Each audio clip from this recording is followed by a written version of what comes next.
N'attends pas d'avoir le nombre d'abonnés que tu veux, d'avoir le nombre de personnes en fait qui ont besoin de ton produit. N'attends pas en fait justement d'avoir toutes les conditions réunies pour faire quelque chose en fait, construire quelque chose. Il y a personne qui m'a posé la question, ok, combien de livres tu as vendu, combien de formations tu as vendu, etc.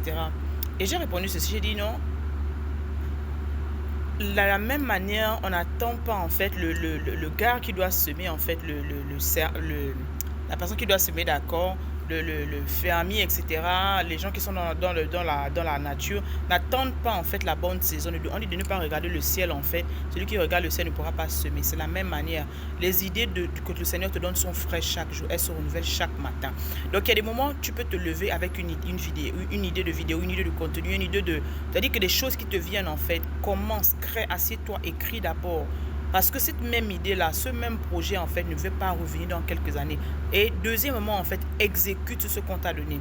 Est-ce que c'est le livre qu'on t'a demandé d'écrire? L'audience. C'est-à-dire que le Seigneur, il travaille en fonction des saisons.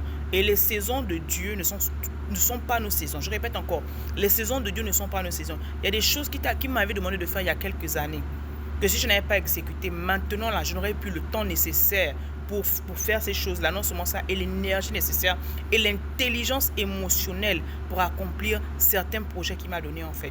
Donc, quand le Seigneur, j'ai appris en fait ce qu'on appelle l'obéissance qui est mieux que le sacrifice. Quand tu reçois une idée, tu reçois un projet de business, tu reçois quelque chose à faire, fais-le maintenant.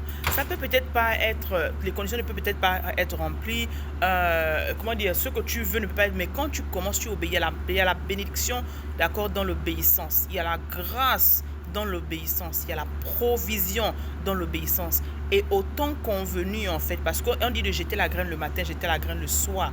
Je vous assure que les personnes qui sont mandatées, qui sont adaptées en fait, qui sont prévu en fait justement acheter ce produit ou bien rejoindre ton groupe si on peut le dire, ou bien d'accord qui sont connectés à toi, dont la décidé de connexion à toi, à un moment ou à un autre vont se connecter à toi. Mais si tu n'étais jamais mis là dehors, personne ne sait que tu vends par exemple l'arachide, personne ne sait que tu sais faire les cheveux, personne ne sait que tu sais chanter, parce qu'on dit encore, on peut prendre la lumière en fait pour la cacher sur la table. Tu es une lumière, tu dois briller. Ton talent c'est une lumière, ton habilité c'est une lumière, ta capacité de faire quelque chose que d'autres personnes ne font pas, c'est une lumière en fait.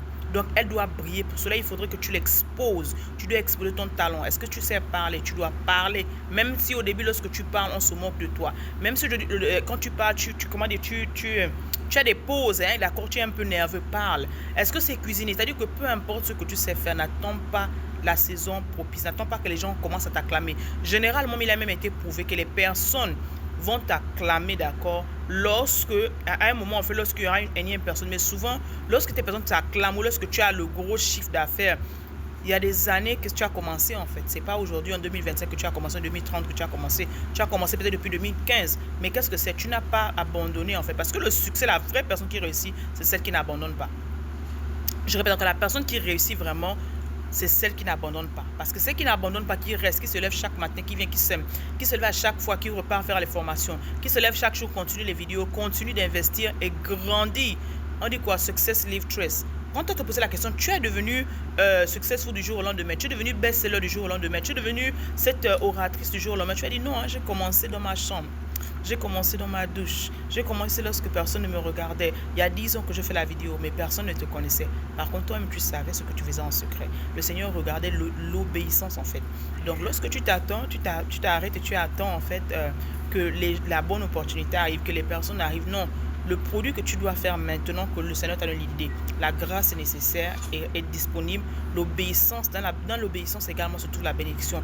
Tôt ou tard, tu n'abandonnes pas. Les personnes qui sont censées, d'accord, se connecter à cette grâce-là vont le faire. C'est un message pour ces personnes qui aiment procrastiner. C'est un message pour ces personnes qui disent non, j'attends d'avoir la personne, j'attends d'avoir le studio, j'attends d'avoir la machine à coudre, etc. pour commencer. Commence là où tu es, avec ce que tu as. Ce que Dieu t'a donné en fait, le temps c'est maintenant. Hier, c'est trop tard. D'accord? L'opportunité c'est maintenant. Arrête de procrastiner.